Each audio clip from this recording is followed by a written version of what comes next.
Collective noun আমরা দেখছিলাম, কিছু উদাহরণ বোর্ডে কালেকটিভ নাউন দেখে নেই। এই যে একটা ছবি দেখতে পাচ্ছি, এটা হচ্ছে অনেকগুলো লাঠি, তাই তো? তাহলে অনেকগুলো লাঠির বোঝা বলা হয়, তাহলে সেটাকে কি কালেকটিভ নাউন বলবো? বান্ডিল। বান্ডিল বলা হয়। তাহলে এ বান্ডিল অফ স্টিক্স, তাহলে বান্ডিলটা হচ্ছে collective noun.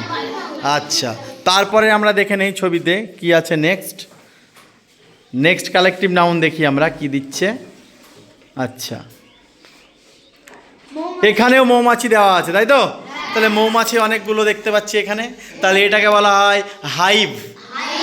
A hive of বিজ, এ হাইভ অফ বিজ, তাহলে মৌমাছির দলকে বলা হয় হাইভ। এটাও কালেকটিভ নাউন। নেক্সট আমরা দেখব পরবর্তী, দেখে নেই। পরবর্তীতে রয়েছে এই যে মানুষ, তাই তো? অনেকজন মানুষ রয়েছে, মানুষের দল, তাহলে সেই মানুষের দলকে কি বলা হয়? Crowd. Crowd of people, crowd of people. ঠিক আছে, নেক্সট আমরা দেখব কালেকটিভ নাউন কি আসছে দেখি।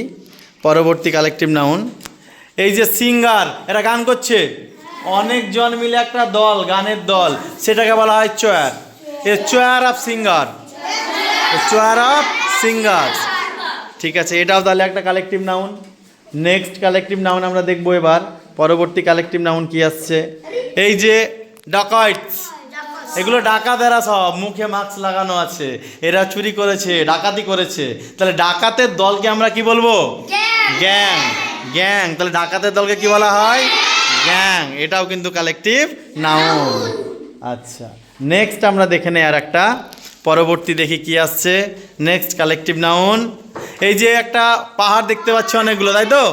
এই যে ছোট ছোট অনেকগুলো মাউন্টেন, এই যে একটা দুটো তিনটে, এই যে উঁচু নিচু অনেকগুলো, তাহলে যখন অনেকগুলো মাউন্টেন এক জায়গায় থাকে তাকে বলা হয় chain. Chain, A chain of mountains, A chain of mountains, তাহলে এটাও কিন্তু কালেকটিভ নাউন। Very good.